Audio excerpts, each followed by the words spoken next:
বের করছি, আর পাশের একটা পঞ্চায়েত মেম্বার এরকম করে লাস্টে আসতেছে একলা। আর ভাগ লওয়ার সময় এখানে যখন ছাতা দেওয়া হবে, এখানে যখন তেলবল দেওয়া হবে, তখন এসে সেই সবার আগে চাষাবে আমার কোটার মালটা কি হলো। কোটা নেবে, লোক আনবে না।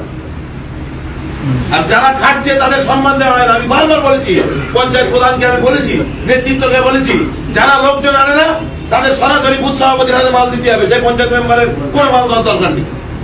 যদি না পরিশ্রম করে বুথ সভাপতির হাতে মাল দিয়ে সেই বুথের লোক তুলতে হবে। তো প্রথমে এই যে ভিডিওটা দেখলে, এই ভিডিওটা হচ্ছে তৃণমূলের একজন নেতা, যিনি ভাঙড়ের একজন প্রভাবশালী নেতা। তিনি বলছেন যে যত লোক আনতে পারবে তাকে মাল দেওয়া হবে। আচ্ছা দাদা, বলছি মালটা কি? তৃণমূলের মধ্যে তো মালটা একটু বেশি চলে, তো এটা কি সেই মাল যেটা মুখ্যমন্ত্রী 20 টাকার পাউচে বিক্রি করেন? তো আজকে এই 21শে জুলাইয়ের রাজনীতি নিয়ে কথা হবে, এবং বঙ্গের প্রধানমন্ত্রী যে এসেছিলেন তৃণমূলের পদে একটু করে ছ্যাঁকা দিয়ে গেছেন। তো আজকে সেই ছ্যাঁকা নিয়েও কথা হবে। তো চলো আর বেশি না বকে ভাট, আজকের ভিডিওটা শুরু করা যাক। তো হে বাঙালি, হ্যালো বাঙালি, নমস্কার বাঙালি, কেমন আছো তোমরা সবাই? আশা করি অনেক অনেক ভালো আছো। তো আজকে আর একটা নতুন ভিডিওতে তোমাদের সবাইকে অনেক অনেক স্বাগত। আরে হ্যাঁ ভাই হ্যাঁ। তোমরা জানো যে তৃণমূলের সব থেকে বড় রাজনৈতিক দিবস হচ্ছে 21শে জুলাই। এই 21শে জুলাই নিয়ে তৃণমূলের নেতাদের মনে খুব ফুর্তি, যে যত লোক নিয়ে যেতে পারবে মুখ্যমন্ত্রী তাকে প্রাইজ দেবেন। ভাইপো বলেছে তার চাকরি পাকা ভাইপোর কোম্পানিতে। তো এখানটায় সবচেয়ে বড় বাধা হয়ে দাঁড়িয়েছে হাইকোর্ট। হাইকোর্ট বলেছে যে তোমরা মিছিল করো, মিটিং করো, কিন্তু 9টা থেকে 11টা পর্যন্ত একটা লোকও যেন জমায়েত না হয় ওই রাস্তায়। তো এখানে তৃণমূল নেতাদের খুব জ্বালা ধরেছে। ওরা বলছে যে এটা কোনো রাজনৈতিক সভা নয়। এতদিন ধরে কি তোমাদের পতাকাগুলো ওখানে লাগানো ছিল, সেগুলো কি এমনি জাস্ট কোনো কারণ তার ছিল না? তাহলে যে এতগুলো মানুষকে মেরেছে, ওটা তো কংগ্রেসের আমলে মেরেছে। ওটা তো কংগ্রেস আর হয়ে প্রতিবাদ করতে গিয়ে ওই মানুষগুলো মারা গেছে। তো কংগ্রেস পালন করবে, তোমরা কেন পালন করছো? এটা যদি কোনো রাজনৈতিক কোনো সভা না হয়, কোনো শহীদ স্মরণ না হয়, তাহলে কিসের জন্য হচ্ছে? এগুলো কি বাংলার মানুষকে নাটক দেখানো হচ্ছে? আর এই শহীদরা যারা মারা গেছিলেন, তাদের পরিবার হয়তো তাদেরকে ভুলে গেছে, তাদের বউ বাচ্চারও হয়তো তাদের মুখটা মনে নেই, কিন্তু তৃণমূলের নেতাদের মুখটা খুব ভালোভাবে মনে আছে। এরা চোর, চিটিংবাজ, নিজের বাপ মাকে কেউ দেখে না, নিজের বাপ মাকে বৃদ্ধাশ্রমে রাখা মাল, এরা নিজের বাপ মাকেই চেনে না হয়তো। আরও বড় বড় কথা বলে যে শহীদ দিবস। ওরা তোর কোন বাপরে এত তার স্মরণে তোরা সভা করছিস, এত কিছু করছিস কোন কারণে? সাধারণ মানুষের তাদেরকে জোর করে, তাদেরকে লোভ দেখিয়ে বাসে করে এনে এখানে ডিম ভাত খাইয়ে সন্ধে পর্যন্ত বসিয়ে কোন নাটক হচ্ছে? যারা যেসব শহীদরা মারা গেছে তারা যদি আজকে বেঁচে থাকতো, তাহলে মুখ্যমন্ত্রীকে আগে শ্মশানে দিয়ে আসতো, তারপরে পশ্চিমবঙ্গে তারা শহীদ হতো। এই 21শে জুলাই আর মাত্র 4টে দিন বাকি। তো এই 21শে জুলাই নিয়ে তৃণমূলের একজন জালি মুসলিম নেতা, আমি নাম ধরেই বলছি, বকবি হাকিম, তিনি বলছেন, তিনি কি বলছেন আগে শুনেনি, তারপরে তার কথাটা বলছি। 21শে জুলাই একটা ঐতিহাসিক দিন। এটা উপলব্ধি করতে হবে জজ সাহেবদের যে সেই দিন রেস্ট্রিকশন হয় না, কারণ এর আগে বা এর পরে কোনোদিনই এতগুলো মানুষের উপরে গুলি চলবে না। 21শে জুলাই হচ্ছে একটা ঐতিহাসিক দিন। এটা কোন ইতিহাসের দিন ভাই? 21শে জুলাইতে সাধারণ মানুষের কি উন্নতি হয়েছে? ওই যে মানুষগুলো মারা গেছিল, ওদেরকে আদৌ ওই যুব কংগ্রেসের লোকেরাই মেরেছিল কিনা সিপিএম এর ঘাড়ে দোষ চাপানোর জন্য? এবং ওই যে মিছিলটা বার করেছিল মমতা ব্যানার্জি, ওই মিছিলে পাইপ গান থেকে শুরু করে কার্তুজ, বোমা থেকে শুরু করে সব কিছুই পাওয়া গেছিল। তো এই মৃত্যুর ঘটনার পেছনে মমতা ব্যানার্জির হাত আছে কি না সেটাও আমাদের খুব জানার ইচ্ছে আছে। তো এখানটা একটা কথা আরও ভালোভাবে প্রমাণ হয়ে যাচ্ছে যে যেই মেরেছে সে নিজেকে সারা জীবন নির্দোষ প্রমাণ করার জন্য সারা বছর একটা করে সভা করে যাচ্ছে। সিপিএম আমল থেকে এই সভা হয়ে আসছে। আজকে তোমরা সেই শহীদদের যারা ফ্যামিলি আছে তাদেরকে একটা টাকা কোনো অর্থ সাহায্য না করে, ওদের পরিবার বেঁচে আছে না মরে গেছে ওদের কথা না ভেবে তোমরা বলছো এটা একটা ঐতিহাসিক দিন। আজকে ভারতবর্ষের স্বাধীনতার জন্য যারা লড়াই করেছিল, সে অবনীন্দ্রনাথ ঠাকুর এবং রবীন্দ্রনাথ ঠাকুর, এরাও স্বাধীনতার জন্য লড়াই করেছিল। আজকে অবনীন্দ্রনাথ ঠাকুরের বাড়ি ভেঙে ওখানে মাল্টিপ্লেক্স হবে। আজকে রবীন্দ্রনাথ ঠাকুরের যত স্মৃতি আছে সেগুলো ধীরে ধীরে মুছে ফেলা হচ্ছে। স্কুলের বাচ্চাদের থেকে রবীন্দ্রনাথকে দূরে সরিয়ে দেওয়া হচ্ছে। সেই জায়গায় আসছে সাহিত্যিক মমতা ব্যানার্জি মহাশয়া। তোমরা বলছো ঐতিহাসিক দিন? পশ্চিমবঙ্গের সব থেকে লজ্জার দিন ছিল ওটা। তাই এটা একটা শহীদ দিবস, যেটা পালন করার অধিকার সেই শহীদদের যারা সম্মান দেয় তাদের আছে। সেই শ্রদ্ধাকে রেস্ট্রিকশন করা যায় না। শহীদ দিবস যদি পালন করতে হয় তাহলে ক্ষুদিরাম বসু, বিনয় বাদল দীনেশ এবং আরও ভগৎ সিং আছেন, বিরসা মুন্ডা, এদেরকে নিয়ে তোমরা শহীদ দিবস পালন করো, বড় করে প্রোগ্রাম রাখো, দেখবে কাতারে কাতারে মানুষ আসছে। কিন্তু এই ডিম ভাত খাওয়ানোর লোভে বা মানুষকে জোর করে তোদেরকে ওটা পাইয়ে দেবো, এটা দিয়ে দেবো, কোনো মাল এলে তোদের নামটা আগে থাকবে যারা মিটিংয়ে যাবে। হাজার হাজার লাখ লাখ মানুষ যখন আসবে, এটা কোনো দলের কথা নয়, এটা মানুষের আবেগের কথা। আচ্ছা, আমাদের এখানে কি সি লেখা আছে না আমরা কিছু বুঝি না, জানি না? এটা কোনো দলের কথা নয়। তো ওই যে মারা গেছিল ওটা কিসের কথা? বা তৃণমূলের প্রত্যেকটা প্রথম সারির নেতা ওই স্টেজের উপরে বসে থাকে, প্রথমে চেড়া চামুন্ডারা ওরা ভাষণ দেয়, পরে মুখ্যমন্ত্রী একটা দীর্ঘ ভাষণ দেয়, সে বলে তৃণমূল এখানে কী ফল করেছে, ওখানে কী ফল করেছে। এটা কিসের সভা ভাই? এত নাটক মানুষ দেখতে তোমাদের পছন্দ করবে না। আর পশ্চিমবঙ্গে তুমি বলছো এটা নাকি কোনো রাজনৈতিক সভা নয়, এটা কোনো দলের সভা নয়। কিসের সভা ভাই? আর যদিও সভা হয়ে থাকে, যে মানুষগুলো স্বতঃস্ফূর্তভাবে আসবে শুধু তাদের ইয়ে করো না, তাদেরকে নিয়ে তোমরা সভা করো। আর বাদবাকি মানুষ যারা অফিস যাত্রী, যারা অ্যাম্বুলেন্সে যাচ্ছে হসপিটাল বা সেই এরিয়ার স্কুল কলেজের বাচ্চারা, ওদের কেন ক্ষতি করছো? ওরা তোমাদের কি ক্ষতি করেছে? 21শে জুলাই মারাচ্ছ।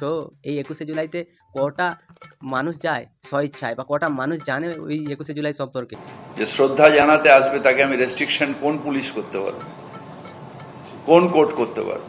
তার মানে সরাসরি এইসব নেতাদের যে মুখের ভাষা বা এইসব নেতাদের যে ব্যবহার, তাহলে সিপিএম সরকারও যদি সেদিন গুলি চালিয়ে থাকে, আদৌ প্রমাণ হয়নি আজ পর্যন্ত যে সিপিএম সরকার গুলি চালিয়েছে, তো এখানটা এইসব নেতাদের যে ভাষা, এইসব ভাষা তখনকার দিনেও এর থেকে আরও কুরুচিকর ভাষা বলেছিল তখন।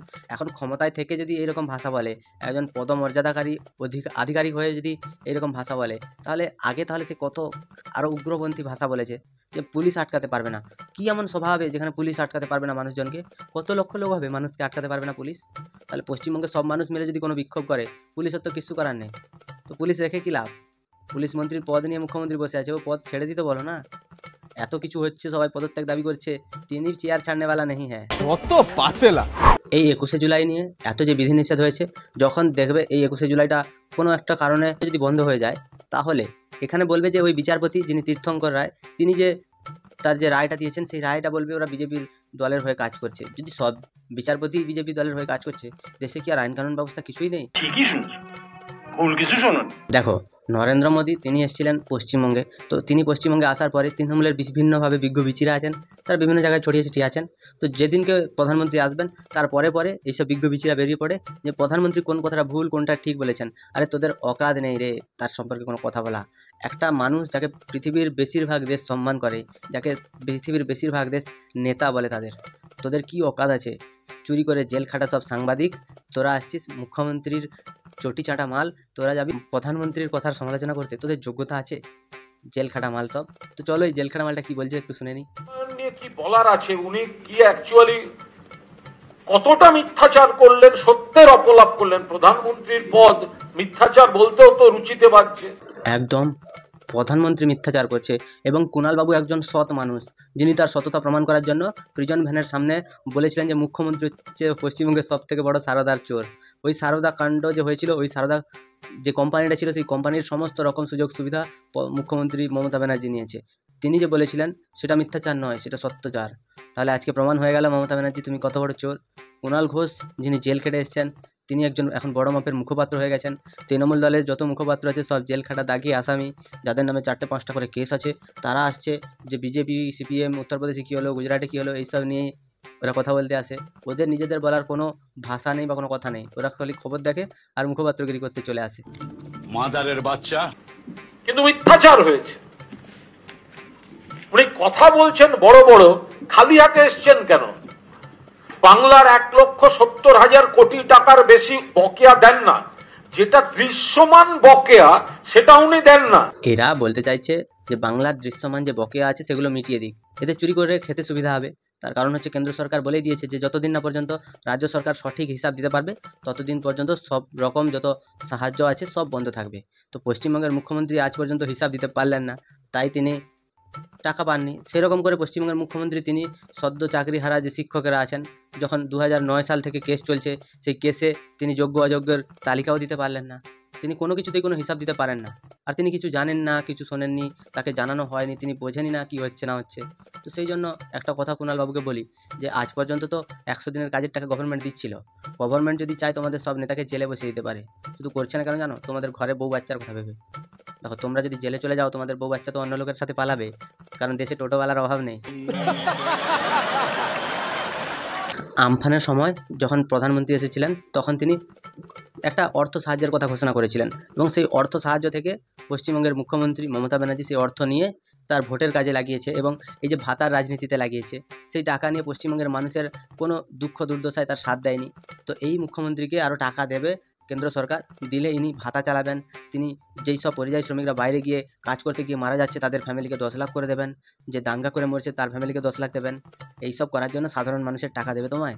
তোমরা কি ছিঁড়ে নিয়েছো তোমাদেরকে টাকা দেবে? আজ পর্যন্ত তো হিসেবটাই দিতে পারোনি, আরও টাকা চাইছো, লজ্জা করে না? বাপের পকেট থেকে যদি 100 টাকা নাও, সন্ধ্যাবেলা যদি বাপকে হিসাব না দাও, তাহলে বাপ না জুতিয়ে মুখ ভেঙে দেবে টাকা চাইলে। আর দৃশ্যমান বকেয়া যেটা, যে জেলার যে এলাকায় দাঁড়িয়ে কথা বলছেন সেখানকার 100 দিনের কাজ করিও টাকা দেননি। টাকা কে দিয়েছেন? মমতা বন্দ্যোপাধ্যায় সরকার, চন্দ্রিমাদিরা দিয়েছেন। আবাসের টাকা দেননি। 1,70,000 কোটি টাকার বেশি, যেটা দৃশ্যমান। আমাকে একটা কথা বলো, যে মমতা বন্দ্যোপাধ্যায় এত এত টাকা আনছে কোথা থেকে? তার কি অন্য কোনো ব্যবসা আছে? বয়স তো হয়ে গেছে, আর কি ব্যবসা করবে? দেখো, একটা কথা আমি তোমাদের থেকে জানার আমার খুব ইচ্ছে আছে, তোমাদের থেকে আমি জানতে চাই। সেটা হচ্ছে, এই যে এত এত টাকা, কেন্দ্র সরকার 100 দিনের কাজের টাকা দিচ্ছে না, মুখ্যমন্ত্রী দিচ্ছেন। কেন্দ্র সরকার ঘর করার টাকা দিচ্ছে না, মুখ্যমন্ত্রী দিচ্ছেন। কেন্দ্র সরকার ভাতার টাকা দিচ্ছে না, মুখ্যমন্ত্রী দিচ্ছেন। কেন্দ্র সরকার স্বাস্থ্যসাথীর টাকা দিচ্ছে না, মুখ্যমন্ত্রী দিচ্ছেন। এই যে এত এত টাকা, টাকাগুলো আসছে কোথা থেকে? এইগুলো কি সে সারদার টাকাগুলো মেরে রেখেছিল, সেগুলো কি মানে ব্ল্যাককে হোয়াইট করছে এবং বাজার থেকে ধার তুলে সেই টাকাগুলো আবার মানুষদেরকে দিয়ে তাদের উপরে করের বোঝা বাড়িয়ে সেই টাকার ঋণ শোধ করা হচ্ছে? এটা হচ্ছে পশ্চিমবঙ্গের অর্থনীতি চলছে। মানে পশ্চিমবঙ্গের অর্থনীতির এমন অবস্থা, তামিলনাড়ুর 1 বারের বাজেট আর এদের 10 বারের বাজেট সমান। মধ্যপ্রদেশের ব্যাপক কেলেঙ্কারি কি হয়েছিল?